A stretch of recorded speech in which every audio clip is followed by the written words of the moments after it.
Bon, effectivement, on est bien amarré. Alors, bonjour Jean-Luc, et puis, ou plutôt bonsoir, parce qu'il est 21 heures en France. Bonsoir Pierre, bonjour.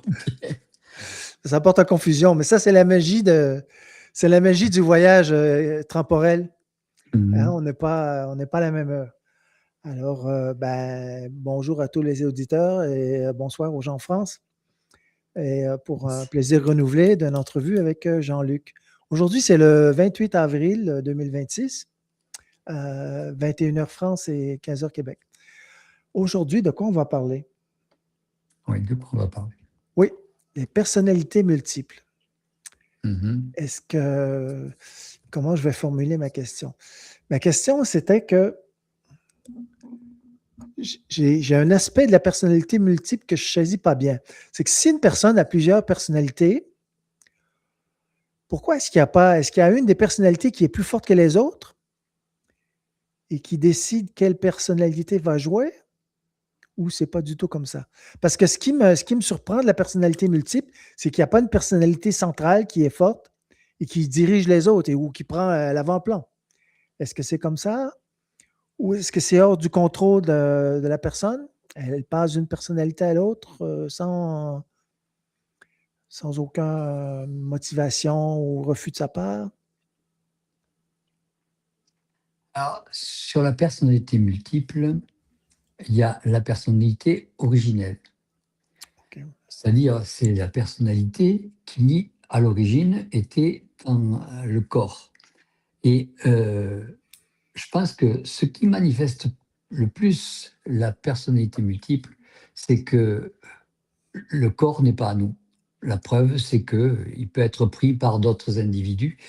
Et souvent, ce sont des entités ou souvent, ce sont des formations qui ont été faites au moment des accidents qui sont parvenus sur les enfants qui ont fait une personnalité multiple. Parce que c'est beaucoup plus rare qu'un adulte devienne une personnalité multiple. Généralement, ce sont des enfants qui ont été martyrisés, qui ont été traumatisés et qui, lors de leur traumatisme, lors de leur viol, etc., ont fabriqué leur personnalité multiple. Quand je dis fabriqué, ou ont refusé de vivre l'instant présent dans leur corps lors de l'agression. Alors, ces personnalités multiples, il faut savoir d'abord à quoi ça ressemble. Ce sont des individus qui peuvent prendre l'aspect, c'est-à-dire le visage, euh, la voix de personnes qui sont environnantes, une identité. Donc, elles peuvent avoir une voix grave, avoir une voix aiguë, avoir une voix de papy, une voix de mamie, peu importe le sexe. Elles peuvent avoir la moitié du visage qui se déforme en façon affaissement du visage, ou que ce soit la moitié haute ou la moitié basse, ou la moitié comme ça.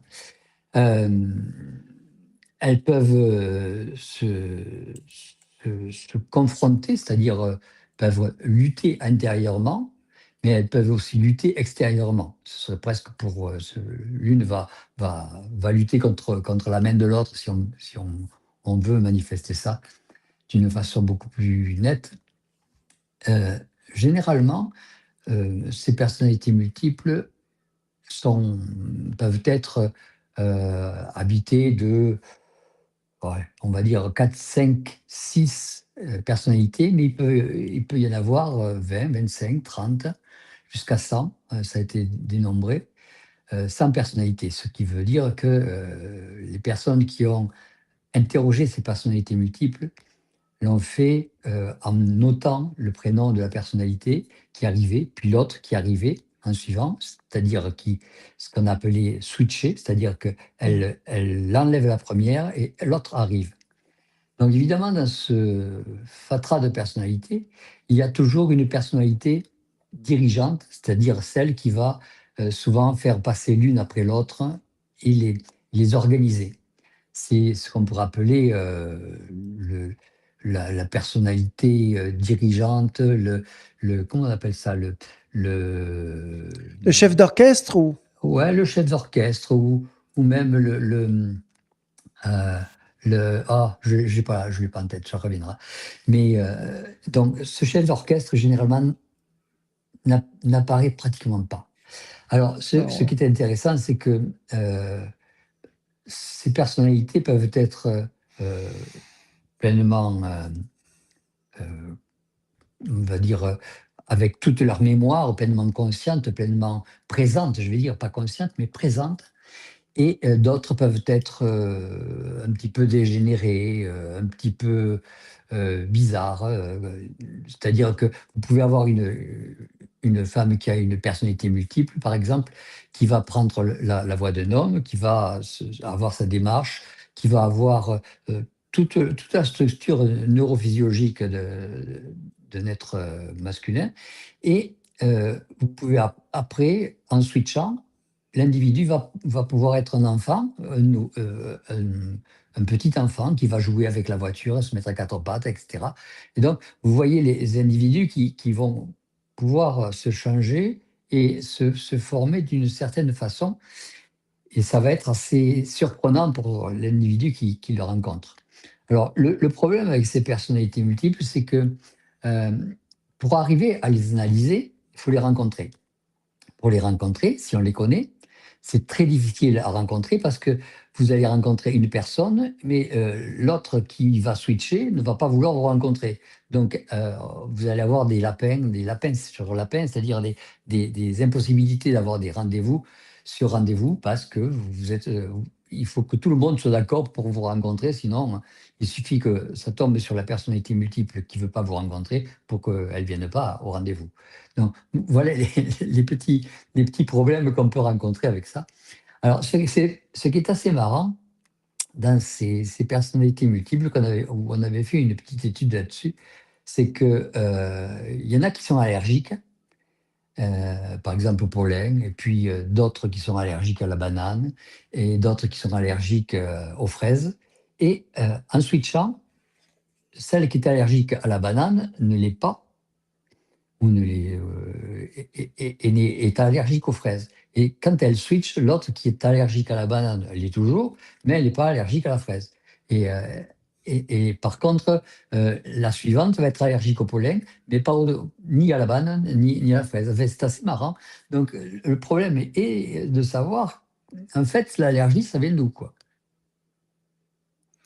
Non, c'est ça, c'est un élément intéressant parce que, donc, on peut dire que les allergies ne sont pas vraiment corporelles, qui sont liées totalement à la personnalité ou. Ah, on pourrait penser ça, bien que, bon, il suffit de faire des prélèvements, les IgE, en fait, Ouais, tous les anticorps, toutes des tests. les cellules qui peuvent être testées, les basophiles, les eosinophiles et compagnie, pour voir qu'il y a une augmentation à ce moment-là de cellules ou des anticorps qui augmentent, etc., lors de la mise en place de l'allergène. Mais ces personnalités, euh, ces personnalités, quand on les prend, on s'aperçoit que même si on met en place cet allergène, il n'y a pas de réaction. Alors, OK. on pourrait pratiquement dire que l'allergie, même concernant les asthmatiques, hein, euh, viendrait essentiellement de, de, de, de l'âme de l'individu. Alors, qu'est-ce que c'est qui est essentiel dans une personnalité multiple? Est-ce que c'est sa mémoire? Parce qu'on a connu des personnalités multiples qui étaient professeurs de mathématiques et une autre professeure de français. Et une ne connaissait pas du tout les maths et l'autre ne connaissait pas du tout le français. Bon, ça vous donne une idée. Ouais. Et elles ont pu rester pendant 1 à 2 ans. Généralement, une personnalité multiple, ça alterne.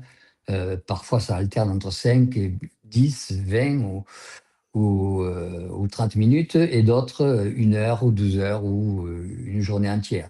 Ce qui fait que quand vous avez une relation avec une personnalité multiple comme ça, elle peut tomber en amour avec vous, et donc vous vivez un couple hétérosexuel, vous pouvez avoir des relations, et ensuite quand cette personne change de switch et change de préférence sexuelle, elle va vous détester, ou ne pas du moins vous aimer, et elle va préférer aller vers une autre femme ou vers un autre homme, ça Mhm, dépend mhm.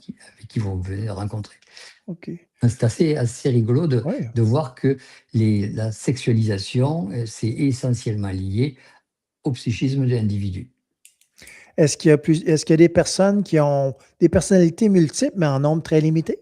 Disons 2 ou 3 Deux ou ou, trois, ça voudrait ou- dire qu'au moment je sais pas moi, si par exemple un enfant se fait martyriser, ça voudrait dire que le l'entité qui a décidé de venir s'incorporer, l'a été, puis a, hem à résister, disons, au mouvement, et que l'enfant ne s'est pas assez dépersonnalisé, n'est pas assez loin de sa personne, et a repris la place. Ça voudrait dire, là, il y en a deux, c'est-à-dire il y a l'original et la personnalité et l'autre entité. Généralement, elles sont plusieurs, parce qu'il y en a une qui va être la porteuse, en gros, de la mémoire de ce qui s'est passé, et puis les autres sont des spectatrices, des animatrices, elles animent le corps, elles animent les corps. Généralement, deux, c'est très. On ne peut pas parler de personnalité multiple à deux. On parle OK. généralement Seulement, à c'est. 3, 4, 5. Mhm. Justement, là, tu parles d'un élément qu'on voit comme par exemple, il y a des gens qui ont eu des violences physiques générales ou incluant sexuelles, là. Ils ont eu des violences et ils sont complètement ce qu'on appelle occultés. Autrement dit, ça ne s'en rappelle pas. Peut-être qu'ils s'en rappelleraient sous hypnose ou en faisant une thérapie. Mais en général, ils n'ont pas de souvenir de ça. Donc, est-ce qu'il y a un rapport là, avec les personnalités multiples? Ça veut dire que la personnalité qui a le souvenir, c'est dans une autre personnalité?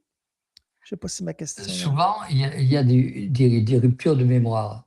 Généralement, une personnalité multiple, elle a sa mémoire qui a été rompue à partir de ces phénomènes. Et comment dire, elle a pas, elle va pas avoir la possibilité de retrouver ce phénomène, ces événements, parce que elle était pas là, elle était en retrait. Et OK. donc généralement, elle n'a pas voulu regarder ce qui se passait, ni ressentir ce qui se passait. Tandis que, l'entité va avoir été présente, va se souvenir ou pas, si elle veut, des choses qui se sont passées. Et ça fait que, quand on interroge une personnalité multiple, généralement, elle a de gros trous de OK. dans sa vie, de ce qui s'est passé, mais aussi, chaque fois qu'il y a une personnalité, une entité qui passe, qui rentre, elle oublie, puisqu'elle sort de son champ de conscience, elle oublie ce qui s'est passé. Ça fait qu'elles ont des gros trous dans la semaine, ou des gros trous dans le Mhm, mois, mhm. des gros espaces, et elles ne savent pas ce qui s'est passé. D'accord. Pour donner une petite anecdote, il y avait deux personnalités qui ne s'entendaient pas bien. Il y en a une qui, pour blesser ou saccager un petit peu la personnalité originelle, c'est-à-dire celle qui avait le corps, qui était la propriétaire, avait décidé de partir dans la forêt. Elle s'est déshabillée, elle s'est mise toute nue, à jeter tous les téléphones et tout. Et puis, elle a fait venir la personnalité originelle, et puis elle s'est barrée. Enfin, elle s'est mise dans un coin. Ça fait que la personnalité originelle, elle s'est retrouvée perdue dans la forêt, toute nue. Voilà, c'est des petites anecdotes. OK.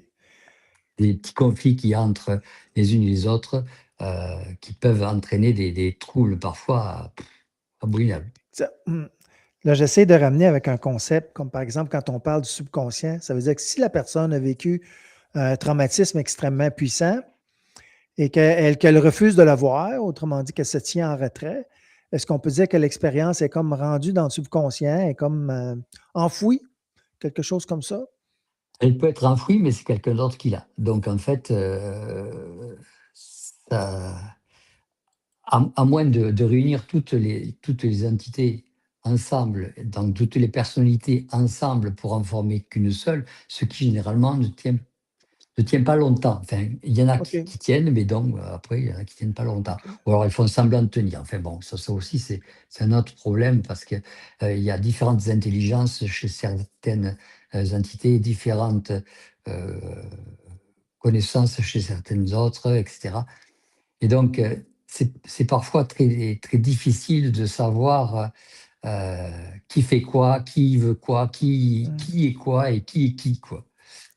Qu'est-ce qui fait ressurgir les mémoires dans un traumatisme? Supposons que j'ai eu une expérience très violente et puis que la mémoire est comme, transférée ailleurs ou cachée. Qu'est-ce qui arrive? Est-ce que c'est une thérapie ou qu'est-ce qui va déclencher le souvenir de ces événements-là, là? Ah ben, comme la majorité des souvenirs, c'est l'émotion. OK, C'est nos émotions qui sont des sortes de grappins qui vont donner les mêmes niveaux de mémoire que la même émotion qui a été donnée à l'origine. C'est-à-dire que si vous avez eu une grosse émotion par rapport à quelque chose, hop, ça va vous rappeler immédiatement quelqu'un OK. qui a eu ou quelque chose qui avait la même intensité émotive que celle que vous vivez maintenant.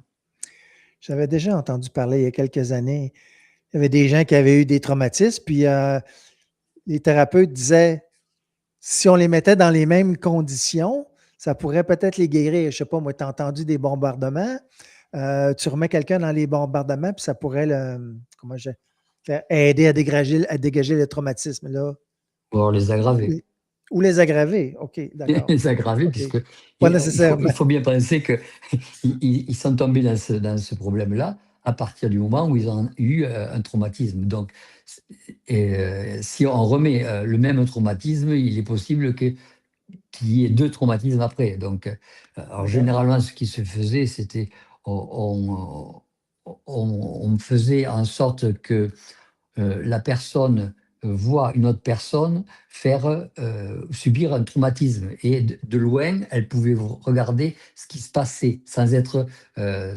partie prenante. OK. Et ça permettait de voir un petit peu quel était le conflit. Voilà, c'est comme OK. ça que ça se passait. Mais jamais en direct avec la personne qui prend son traumatisme à la tête. Parce que s'il n'a pas été capable, non pas en tant que capacité, mais apte à soutenir l'intensité de l'événement, c'est pas en y rejoignant le même événement qu'elle va le supporter facilement. Nécessairement, Euh, nécessairement, ouais.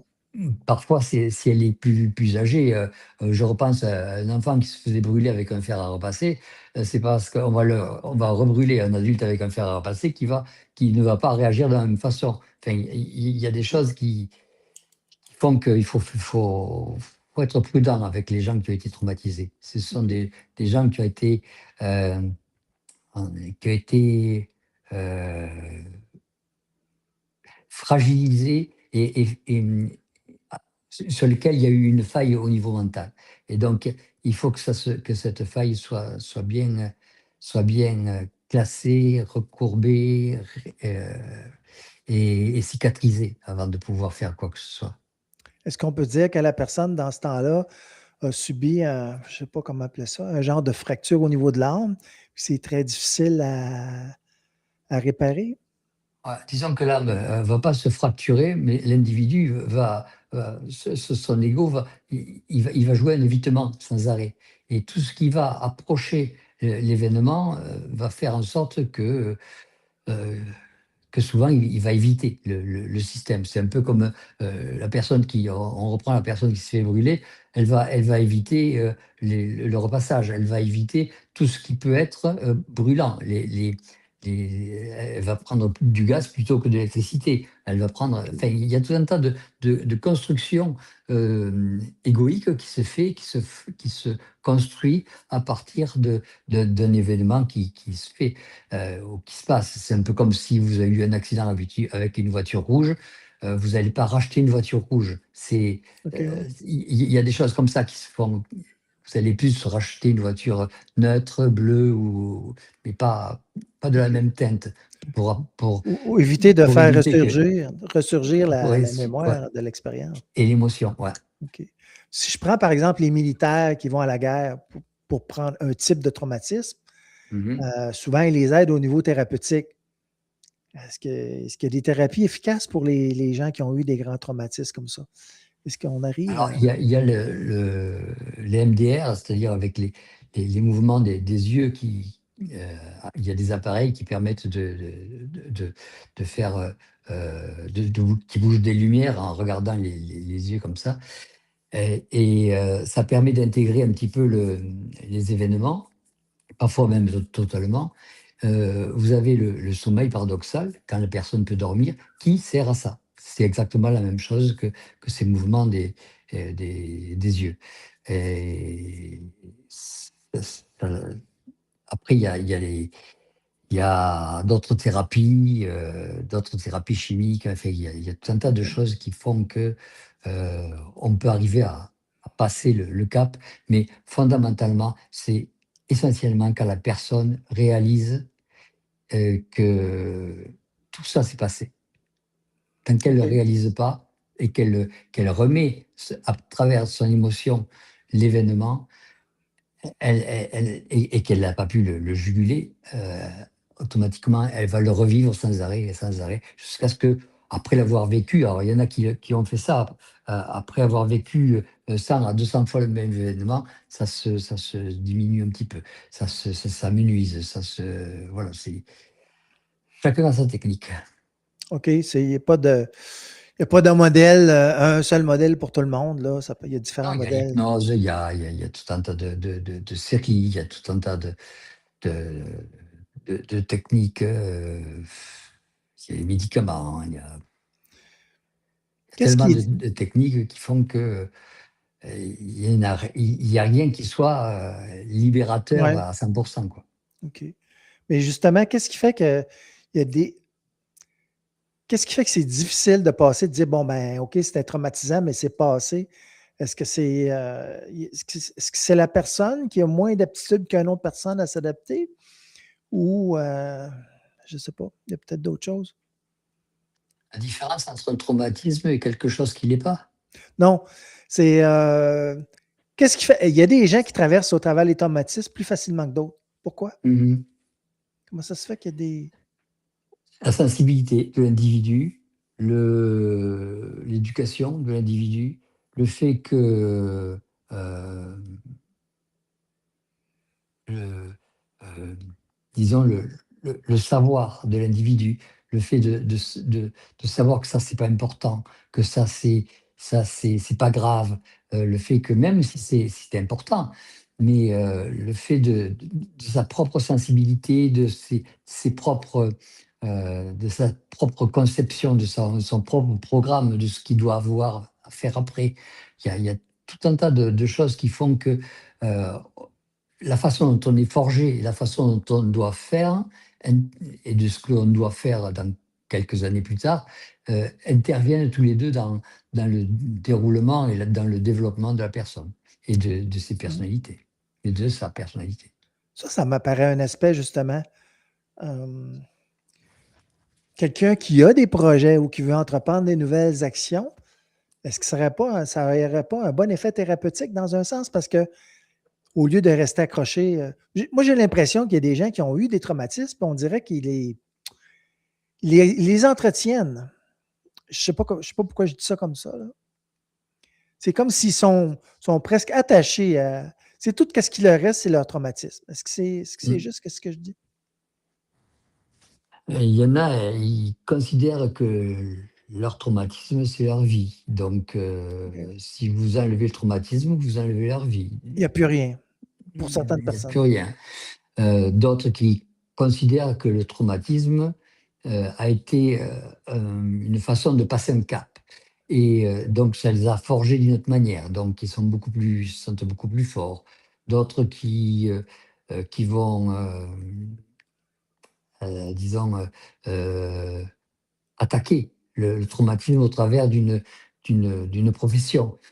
vous avez beaucoup si vous regardez toutes les professions et que vous regardez le traumatisme qu'a pu avoir l'individu, souvent, vous allez vous apercevoir que le traumatisme, soit que d'avoir un parent malade, psychique ou, euh, ou d'avoir quelque chose qui s'est passé ou une maladie grave ou qui a fait qui, qui, qui est décédé, donc qui vont aller plus dans la médecine, plus dans la psychiatrie, ou quelqu'un qui va aller plus dans le sauvetage si il a pas été, ses parents n'ont pas été sauvés à temps. Enfin, il y a tout un tas de choses qui font que euh, on gère plus ou moins facilement les traumatismes. Des choses qui sont aussi euh, par exemple, les sensibilités de chacun. Quand vous avez des gens qui se font écraser par un train et que vous avez des restes de corps sur plusieurs kilomètres et sur les roues, sur les rails et tout, et qu'on demande à des gens de ramasser un petit peu, il y en a qui ne supportent pas, il y en a qui sont obligés, qui peuvent le faire sans avoir trop de pas de gêne, mais trop de difficultés. Voilà. D'accord. OK. C'est Donc, tout le intéressant. monde n'est pas pareil. C'est normal. Non, ça va. C'est C'est- normal. c'est après que plus tard ça sorte, c'est possible aussi. C'est un peu comme réaliser quelque chose. Tant qu'on regarde des horreurs à la télévision, ça pose pas de problème. Le jour où on voit son père se faire éclater comme dans un film, on peut avoir une réaction ou le réaliser Mmh. plusieurs années après. Et donc se retrouver dans un état de choc ou être enfin, il y a tellement de choses de différées qui se font parce que ça a besoin à ce moment-là ou parce que ça n'a pas besoin à ce moment-là, etc. Il faudrait analyser chaque individu, voir qu'est-ce que c'est qui le draine, qui c'est qu'il y a derrière, que fait le contact à ce niveau-là, que fait l'entité à ce niveau-là, que font les entités à ce niveau-là, ou qu'est-ce qui reste dans l'âme, il y a tellement de choses à Mmh. envisager que Mmh. c'est pas en une demi ou une heure d'analyse que vous arriverez à trouver quelque chose. OK. C'est du cas par cas. C'est du cas par cas et encore, il faut que l'individu sache ce qu'il est, ce qu'il y a, ce qui existe, comment il peut gérer chaque chose. Je me rappelle dans un enregistrement antérieur, on avait parlé des gens de l'autopunition. Ouais. Moi, j'essayais de faire le lien. J'avais l'impression que euh, dans le même temps que la personne, elle voudrait ne plus souffrir, on dirait, je sais pas, elle entretient sa souffrance. On dirait que dans le traumatisme, ça peut mener à une forme de masochisme ou d'autopunition. Mais bon, L'autopunition, ça peut venir il y a d'autres facteurs. d'autres facteurs, facteurs karmiques, des facteurs autres qui font que euh, à ce moment-là, quand ça s'est passé, je sais pas, elle vient de quitter son épouse ou, ou elle en voulait à Dieu d'avoir perdu son argent. Mhm. Et donc, l'effet qui arrive, c'est que c'est l'autopunition, c'est Dieu qui l'a punie. Euh, ou c'est parce qu'elle s'est séparée que ça a été, elle a fait du déplaisir à sa femme, etc. Et c'est fonction de la construction de la croyance. OK. Si l'individu n'a pas de croyance, déjà, il va diminuer d'un cran. Si il sait qu'il n'y a pas de culpabilité parce qu'il a vu un programme ou il a vu son programme, ça va diminuer un cran. Il y a tout un tas de choses qui font que l'individu va, fonction de son savoir et puis de sa sensibilité, sa connaissance du phénomène, euh, qui va être plus ou moins à l'aise, plus ou Donc, moins stable. Euh, quand il va rencontrer, par exemple, des mouvements émotionnels, s'il gère ses émotions, s'il gère son émotionnel pour le transformer en quelque chose d'autre, bon, eh ben, il va même essayer de retrouver cet événement pour continuer à gérer son émotionnel. Je vous donne un exemple. Euh, imaginez que vous ayez, que votre contact, au lieu d'y crier après, vous puissiez envoyer la gestion de votre émotionnel vis-à-vis de lui. Vous allez reprendre cet émotionnel. C'est un peu comme si vous aviez la ligne directe avec Dieu à qui vous pouvez engueuler chaque fois qu'il vous arrive un problème. OK. C'est, c'est- tout n'est pas géré pareil. Dans la mesure où vous commencez à avoir une meilleure, comment dire, meilleure connaissance ou une meilleure, euh, je dirais, un meilleur tact des événements ou des choses qui vous entourent, vous ne réagissez pas de la même façon. Ouais, je reviens, tu as dit quelque chose tout à l'heure par rapport au programme, dans le sens que si une personne comprend bien sa programmation, quand je dis bien comprendre, je ne veux pas dire parfaitement ou complètement, mais si une personne comprend que les événements difficiles sont là pour la pousser à évoluer, à ce Mhm. moment-là, sa réaction au traumatisme risque Ça ne va pas être d'être, pareil. Ouais. ne va pas être pareil, hein, effectivement. Elle va même rechercher un petit peu cette forme de traumatisme pour bien voir qu'elle a dépassé le niveau. OK. Qu'elle n'est plus affectée ou. Ouais, qu'elle n'est plus affectée et elle ne le OK. rencontrera plus, parce que OK. ça ne sert à rien. C'est intéressant, ça. Là, je prends des notes. Je prends des notes pour. Non, il faut que je tienne le fil parce qu'il faut que je pose des questions. Ah ouais, vas-y. Ouais. OK. OK. Tu as parlé de la personnalité originelle et de la personnalité dirigeante. Est-ce que c'est pas nécessairement la même? Non, OK. Tu peux avoir. la personnalité originelle, c'est c'est celle qui est née dans le corps, celle qui est officielle, celle qui est légitime, celle qui a pris possession de l'âme et possession du corps et de tous les corps subtils pour pouvoir fonctionner. Ensuite, bon, la personnalité, on va dire, dirigeante, ça peut être un, un double arimanien qui est à l'intérieur, qui lui aussi a le même nom que l'ange gardien, que l'ajusteur de pensée, que tous ces mêmes noms de cette personne qui font que lui, il va diriger son truc. Tac, tac, tac, OK. tac. Lui, il ne participe pas, il dirige. Il envoie, il rectifie, il envoie, il rectifie. Tant que c'est pas fait, il représente son programme. Tant que c'est pas fait, il représente l'action. Tant que c'est pas fait, il représente la situation. Voilà, et donc, s'il y a 200 personnes, 200 entités qui attendent pour posséder l'individu, il va dire, toi, tu passes en premier, toi, tu passeras pas, toi, tu passes là, toi, etc. Et d'ailleurs, quand vous rencontrez une personnalité dirigeante, elle est pas là pour vous faire du blabla. Elle dit, j'ai beaucoup de travail, donc euh, je ne suis pas là pour faire des privilèges. Je suis là pour m'attacher à la vibration du moment. D'accord. Et la personnalité, quand même, originelle, elle revient à l'occasion? Je dirais Et pas oui, parce qu'elle est totalement. originelle, c'est elle qui, euh, quand, disons, quand son centre émotionnel se calme, elle peut arriver à Ça revient. retrouver sa forme de possession. Il faut qu'elle se recalme. Dès elle peut arriver à se recalmer, elle reprend possession d'elle-même. Elle peut, généralement, elle a toujours, parce qu'il y a des personnalités qui peuvent assister et regarder l'entité qui est en train de les posséder, et puis quand elles sentent que bon, c'est bon, elles reprennent la possession. C'est un peu comme un médium qui va laisser s'intégrer une entité qui va commencer à parler tout ça à travers le médium et le médium peut enlever la personnalité et hop, il reprend sa place. Voilà, c'est à peu près le même mécanisme interne qui se Mm. passe,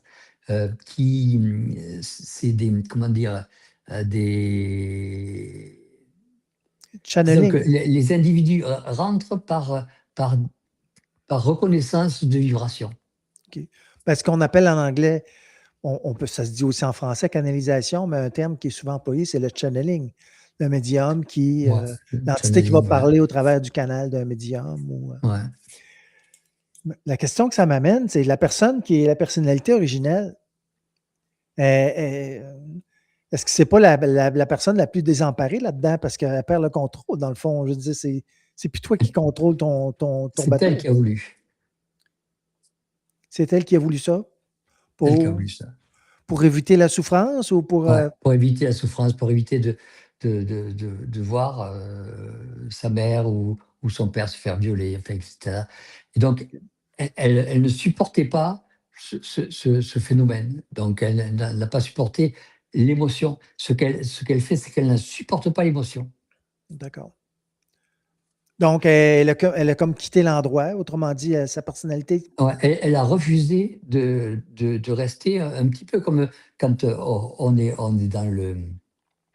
dans la réalité et quand on se met un petit peu dans le rêve, on va dans un rêve, on va rêver autre chose que la réalité. Ça ne veut pas dire que la réalité n'existe pas, que le corps n'existe pas, mais on est dans le rêve. On est mieux, on est plus à l'écart. Et puis quand on se réveille, ben, on revient dans notre réalité.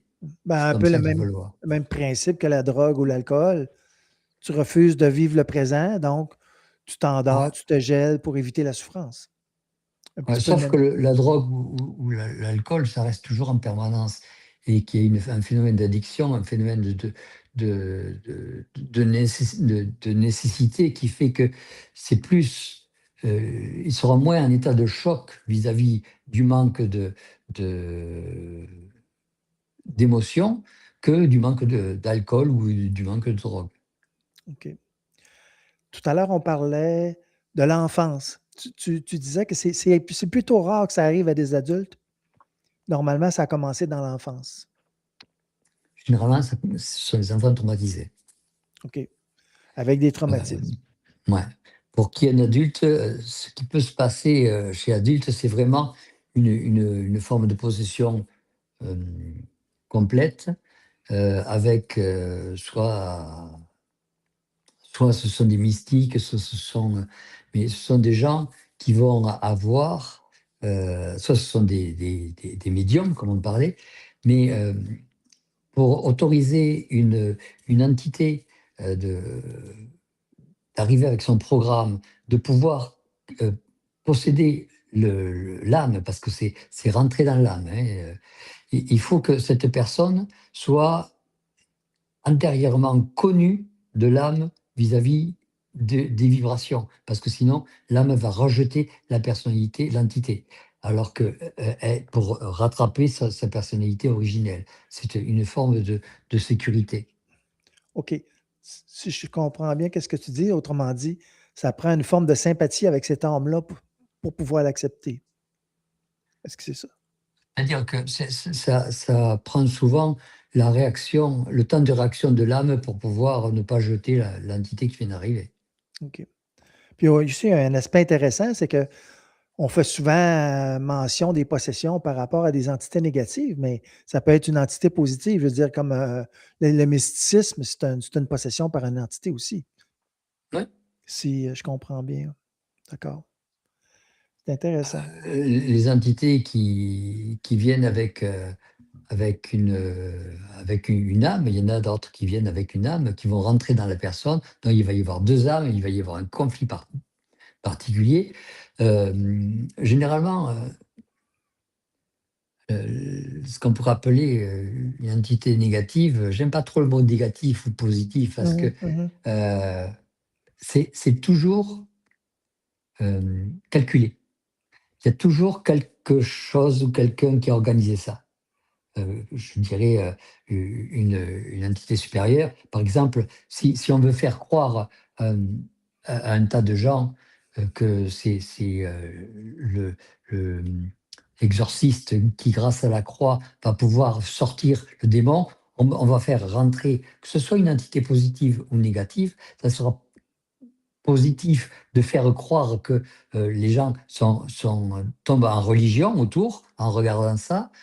Donc, mais ça ne pourrait pas être négatif que les gens fassent rentrer en religion alors qu'ils viennent d'adhérer à quelque chose qui est basé sur la chrétienté. Tu vois ce que je veux dire? Oui, oui, oui, oui. Autrement dit, Donc, qui est positif et la qui est notion de négatif. positif ou négatif est C'est très c'est élastique, c'est là. C'est pas. c'est très ouais, c'est très litigieux parce Ouais, que, les gens, la personne qui se fait posséder, elle va pas être possédée très longtemps et elle ne sera possédée que s'il y a du monde. Si elle est toute seule, elle OK. ne sera pas possédée. S'il y a du monde qui peut la regarder ou s'il y a du monde qui peut l'exorciser, elle va tenir sa possession pendant 1 heure ou 10 minutes ou 5 minutes de façon à impressionner l'entourage. Mmh. Et l'entourage, se sentant euh, impuissant, mais va provoquer la croyance de l'individu qui va exorciser la personne. Et donc, va s'associer à se sentir protégé de la, de la, de la, du titre d'exorciste ou de religieux qu'a la personne qui vient d'arriver. Donc elle va plus aller dans ce système de religion que de partir en disant c'est tous des satans, je me casse. Non, il y a Satan qui l'a attaqué. Et moi j'ai vu l'exorciste qui sortait Satan. Moi je suis pour cette église qui va pouvoir me protéger. Voilà, c'est comme ça que ça réagit. Et donc, c'est fait pour, ce genre de possession, c'est fait pour permettre de perpétuer une forme d'église, de religion, voilà, Donc, c'est une forme de spectacle. de publicité. OK, OK, OK. Ça, c'est bien dit. C'est une forme de publicité. Autrement dit, tu fais de la réclame. Mon Dieu, il est Ouais, puissant. Mon Dieu est puissant. Il est on capable de dit chasser les puissant. mauvais Ouais. esprits. Donc, Mhm. tu te sens en sécurité. Ouais. Excuse-moi de ne pas rire. Non, mais je trouve ça très intéressant. Je trouve ça très intéressant parce que comme tu dis, c'est une publicité. Autrement dit, tu fais de la réclame. Puis, tu sais, on a entendu ça dans l'histoire, hein. Attention, mon Dieu est plus fort que le tien. Ouais, ouais, c'est ça, hein. Fait que Le mien est le plus fort que le tien. Ouais. c'est très Alors intéressant. que si vous avez une entité qui est là, vous pouvez, dans la mesure où c'est un être, je dirais un être humain, un être proche de l'humanité, il peut vous parler à ce moment-là. Soit il peut vous insulter et tout ça. Mais une chose est marrante, par exemple, ce qui peut faire penser à ça, c'est que vous avez eu des grands mystiques, Padre Pio ou des choses comme ça, Oui, qui ont eu des possessions diaboliques et qui les faisaient monter dans les tours et tout ça. Bon, tout le monde l'a vu, tout le monde. Et puis après, ils ont été possédés par quelque chose de très bien, de très grand. Et puis en fait, c'était plus eux, quoi. Donc, il y a eu des choses assez particulières, c'est qui fait que l'individu qui commençait à avoir une vibration très haute s'est fait posséder par quelque chose, soi-disant, d'une basse vibration. Or ça, c'est un peu comme si on prenait une passoire et qu'on y mette de l'eau dedans. Une vibration haute ne tiendra pas une vibration basse.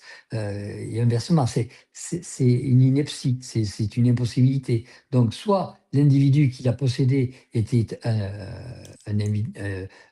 une, une entité élevée qui a joué le rôle d'un démon, et voilà, pour mettre sa foi à l'épreuve, comme à on dit. l'épreuve, mais il faut voir un petit peu qu'est-ce que c'est qui joue là-dedans.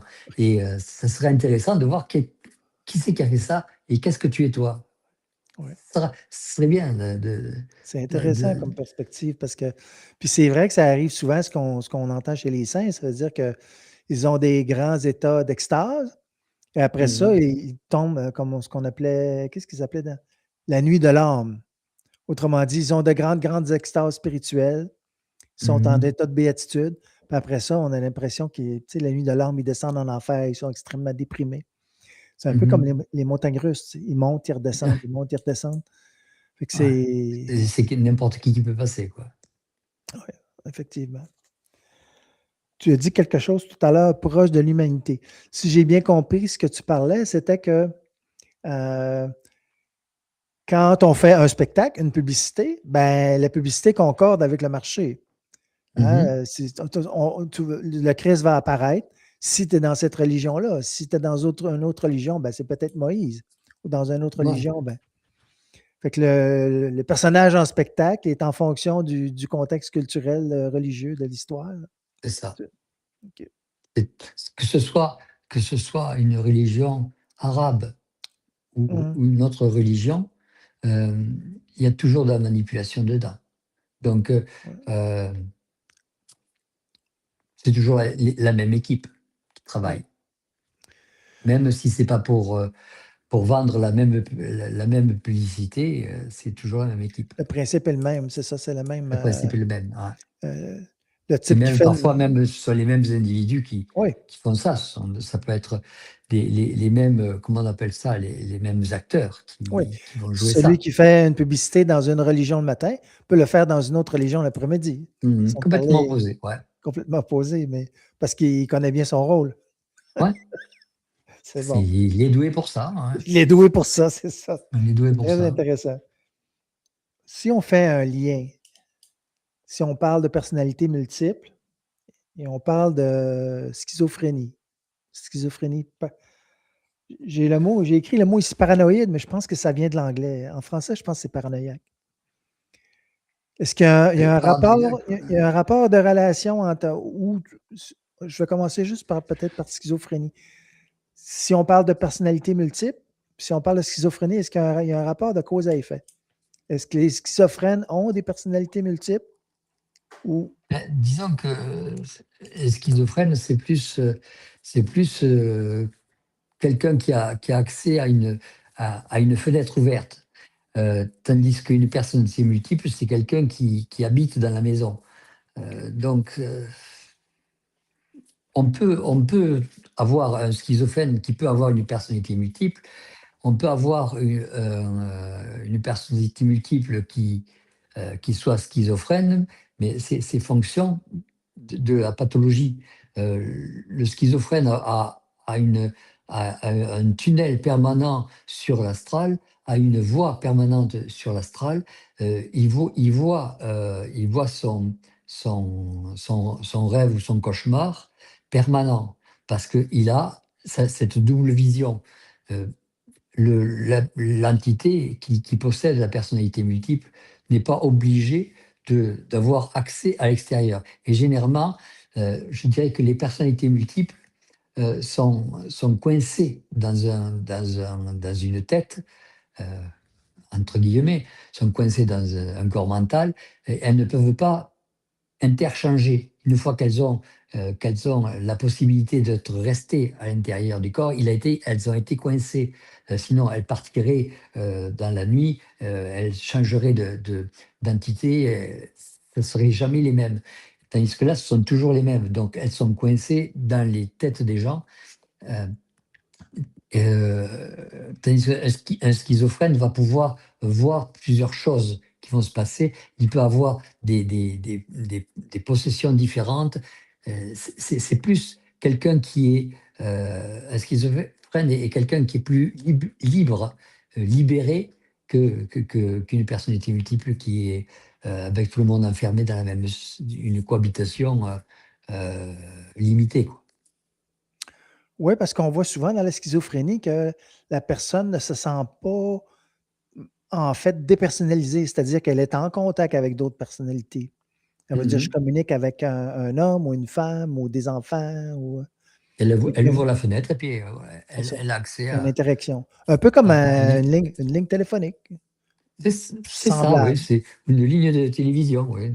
C'est ça, c'est ça avec un non, c'est intéressant ça. Ah ouais, j'ai chaud, j'ai Bon, chaud, mais je trouve ça très intéressant. Mais là, je suis un petit peu, là, on est vraiment au sein euh, de la possession et savoir à quoi ça sert, pourquoi c'est autorisé, qui autorise ça, pour quand, pour combien de temps, enfin, il y a tout un tas de choses qui sont derrière et qui sont manipulées derrière. la possession. Qu'est-ce qui crée ça dans une programmation quand on parle de possession? Pourquoi est-ce que des gens ont des configurations de possession? C'est essentiellement sur le programme, s'il suffirait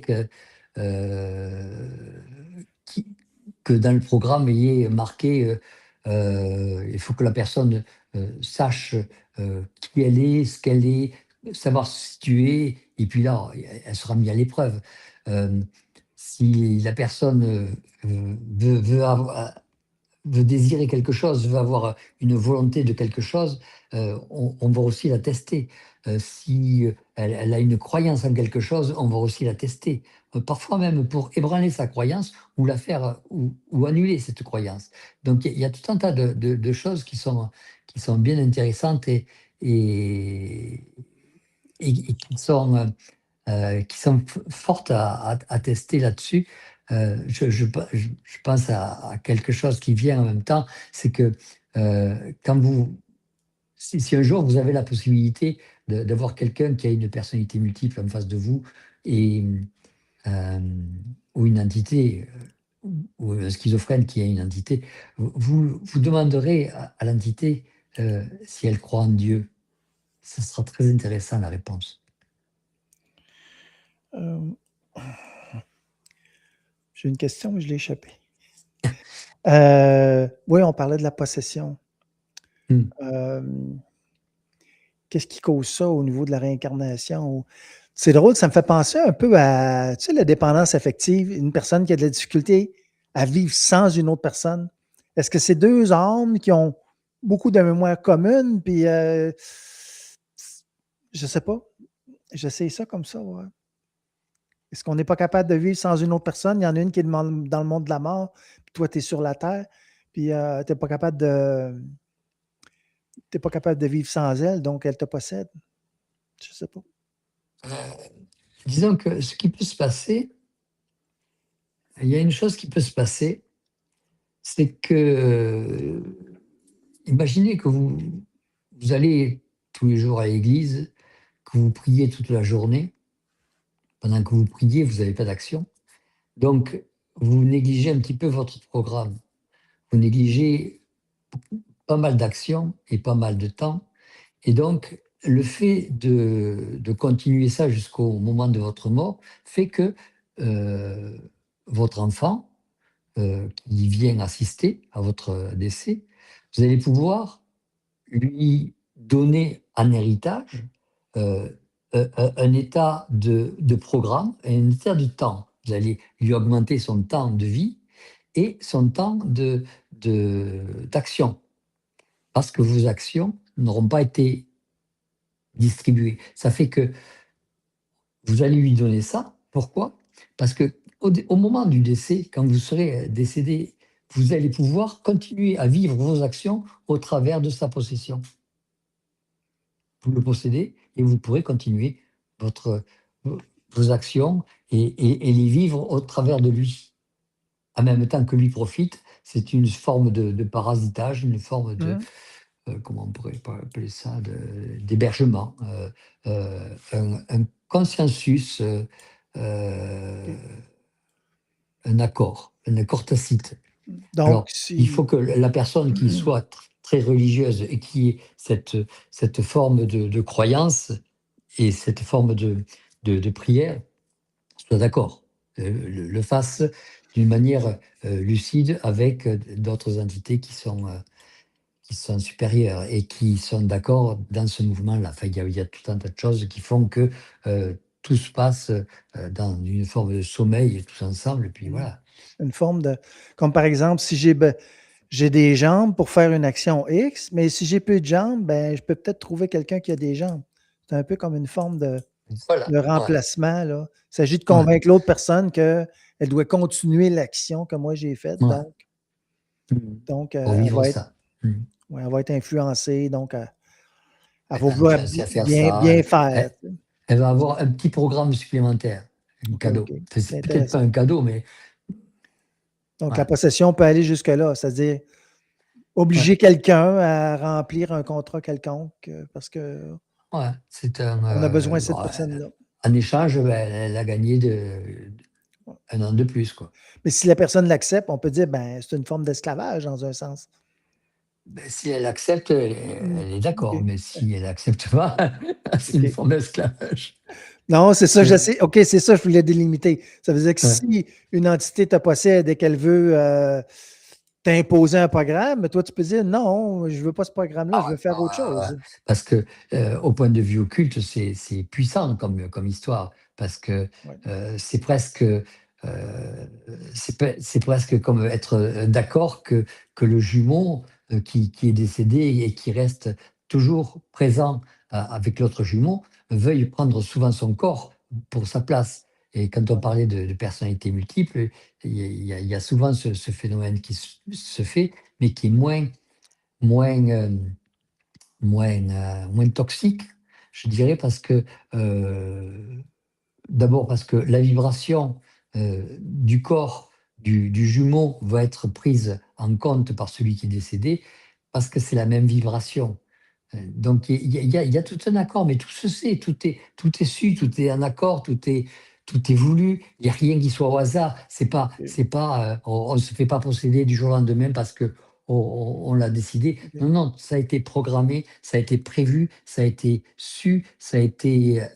Tout le monde est tombé en accord là-dessus. Mhm. Après qu'on se sente non pas en accord, c'est légitime, mais ça a été mis euh, par écrit, on dirait. Vous avez une expression en France quand on dit quoi? On dit c'est bien ficelé. Ça Ouais, veut ça a dire que été bien tout est bien ficelé. attaché, Ouais, c'est bien ouais. préparé, mais tu sais, c'est un Tout est programme. chronométré. Ouais. OK. C'est intéressant, ça. Hum, j'ai plus de questions, mais je trouve qu'on a beaucoup parlé dans un temps court. J'ai trouvé ça super intéressant. Mhm. Puis ça fait quelques minutes de moins qu'une heure. Je te propose qu'on. Ouf, j'ai chaud. Je te propose qu'on arrête là. À moins que tu as du fil, moi, j'ai pas de questions qui me viennent. À moins que tu as encore le goût d'en parler un peu. Alors, ce qui peut être intéressant de traiter, parce que j'ai jamais traité ça comme ça, c'est que il y a des. Tu parlais d'alcool ou de drogue, mais on parlait la dernière fois des, des PDL, des produits psy- psychédéliques. Les Alcool éthylique? MDMA, les ayahuasca et tout ça. Ah ouais, Et ouais, ouais. la, la psychalie, La DMT. la DMDA, OK. l'ecstasy, la kétamine et tout ça, et la psychaline, je crois que c'est ça, euh, qui peuvent euh, détacher l'individu de ces programmes-là, en disant, par exemple, je prends ce produit-là, je vois qui c'est qui vient avec son programme me parasiter, je suis plus d'accord pour continuer. Et clac, euh, faire en sorte que l'individu se sépare de ça, Pour se libérer pour se d'une libérer. personnalité multiple. OK. Ouais, pour se libérer et libérer en même temps l'entité. Parce que OK. quand vous avez une personnalité multiple, vous lui demanderez si elle peut partir là où elle veut, elle est coincée. Elle est coincée. Elle pourra Ah dire ce oui? qu'elle voudra, elle est coincée. Elle est coincée jusqu'à la mort de l'individu. Donc, elle n'a Et pas donc, d'autre endroit, elle a pas d'autre endroit où aller. non, elle n'a pas d'autre endroit de revenir dans d'autres endroits où elle pourrait être tranquille, à se reposer. Non, elle est obligée de vivre des bribes de vie du réel grâce à l'âme qui est présente dans l'individu. Si la personne, là, la personne qui est sur la Terre réussit à se dégager, ben là, elle va se retrouver peut-être dans un nouveau programme, mais je trouve ça Oui, intéressant. le problème, c'est que souvent, ces gens, ils se trouvent sans intérêt parce que ils ont perdu la personne qui pouvait peut-être être Jésus, qui les incarnait. Tu comprends OK. ce que je veux dire? Oui, oui, Les oui. croyances et tout, ils ont perdu l'effet extraordinaire de leur vie et donc ils reviennent dans une vie euh, tranquille, mais tellement tranquille que ça amène une dépression, je pourrais dire une dépression du souvenir. Il y a le souvenir d'une vie tumultueuse, agitée, intéressante, et on passe à une vie pas triste, mais monotone, monocorde, et finir un programme avec des actions qui ne vont pas donner davantage d'émotions que ce qu'elle a vécu. OK. Donc c'est toujours un gâteau d'anniversaire, un vieux gâteau d'anniversaire qu'on ramène toujours avec les mêmes bougies. C'est pas toujours très, Fait que la personne se très retrouve avec chouette. un programme qui est extrêmement limité parce qu'elle n'a pas d'autre chose que ça. Ouais, parce que ça a été prévu pour autre chose. OK, super. Ouf! C'est super intéressant. En tout cas, j'espère que nos auditeurs vont apprécier parce que moi, j'ai trouvé ça très enrichissant. Bon, je te propose qu'on arrête ici. Puis, Ok, c'est chaud. Hey, d'accord. merci, Jean-Luc. C'est un plaisir Merci. renouvelé de faire un enregistrement avec toi. Puis, On on s'amuse connaît. bien. Ben oui, on s'amuse bien. On connaît nos rendez-vous. Alors, à la prochaine. Mhm. Ok, Oh, attends un peu, allez. j'ai de la misère avec ma souris. OK.